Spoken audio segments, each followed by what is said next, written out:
Rofa May Quinto, nahuli na. Arestado ng NBI sa kasong syndicated estafa. Isang malaking kontrobersya ang sumabog sa showbiz nang arestuhin ang komedyanteng si Rofa May Quinto ng mga operatiba ng National Bureau of Investigation or NBI dahil sa kasong syndicated estafa. Ang balitang ito ay kumalat ng mabilis sa mga news outlets at social media na nagbigay daan sa mga haka-haka at mga tanong ukol sa pagkakasangkot ni Rofa May sa isang malaking scam. Ayon sa mga ulat, inaresto si Rofa May matapos ang isang malawakang investigasyon na isinagawa ng NBI kaugnay ng syndicated estafa na pinamunuan ng ilang mga hindi pa kilalang individual. Ang kaso ay nagsimula nang may mga reklamo mula sa mga biktima ng isang malaking investment scam kung saan ipinagkatiwala ng mga tao ang kanilang pera sa isang negosyo na pinaniniwalaan nilang legal. Ngunit sa kalaunan ay nag-disappear ang mga investments. Inamin ng ilang mga biktima na nakipag-ugnayan sila kay Rofa May na ayon sa mga testimonya ng mga nagrereklamo ay naging bahagi ng marketing at promotional activities ng nasabing investment firm. Ayon sa mga ebidensya na nakalat ng NBI, may mga larawan, video at testimony ng mga tao na nagsasabing si Rofa May ay naging mukha ng kumpanya at itinuturing siyang ambassadress na nagbibigay ng kredibilidad sa negosyo, kaya't maraming tao ang nagsimulang mag-invest sa kanilang mga produkto at serbisyo.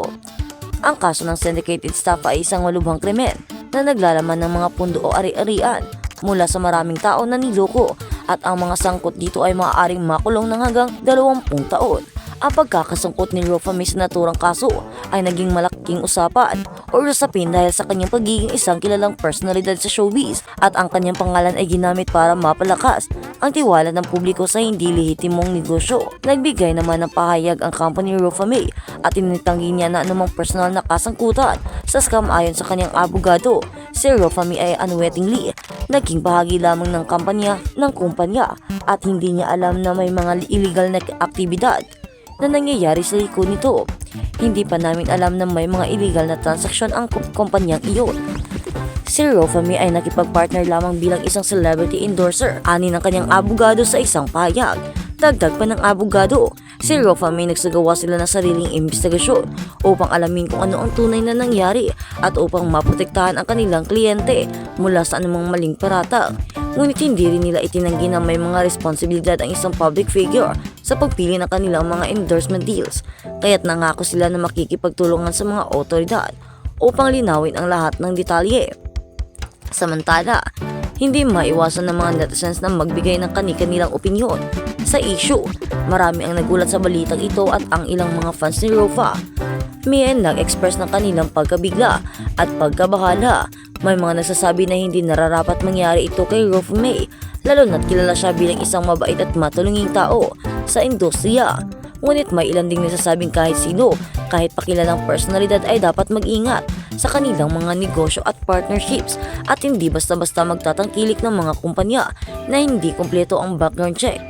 Sa ngayon, patuloy ang investigasyon ng NBI at hinihintay pa ng publiko ang opisyal na pahayag mula kay Rofa May at sa kanyang kampo.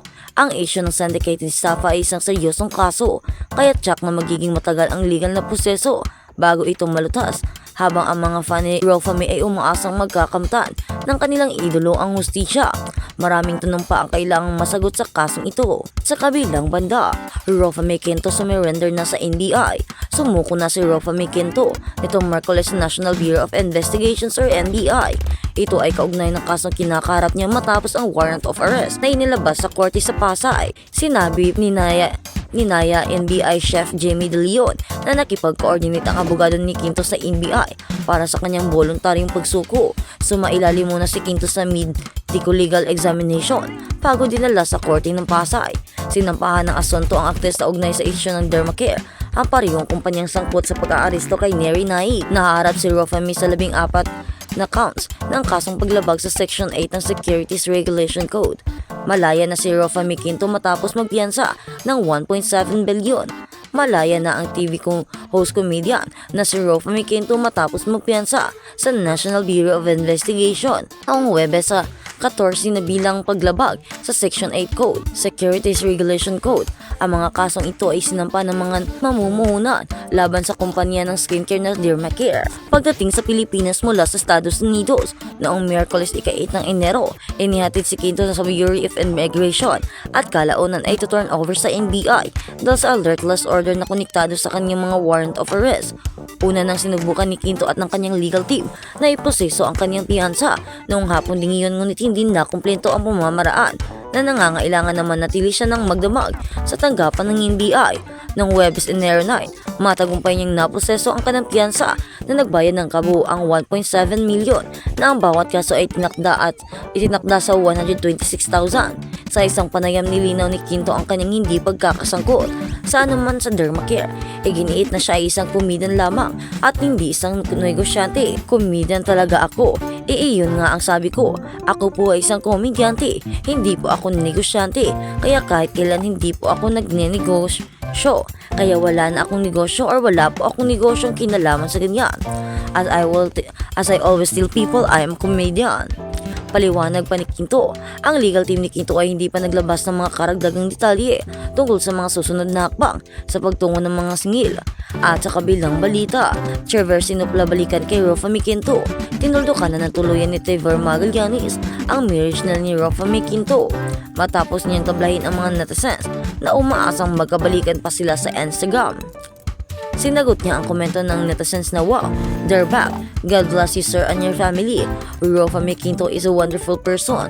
Nagpost kasi si Trevor ng Instagram reel ng mga lumang larawan nila ni Rofami Quinto kasama ang anak nila si Athena.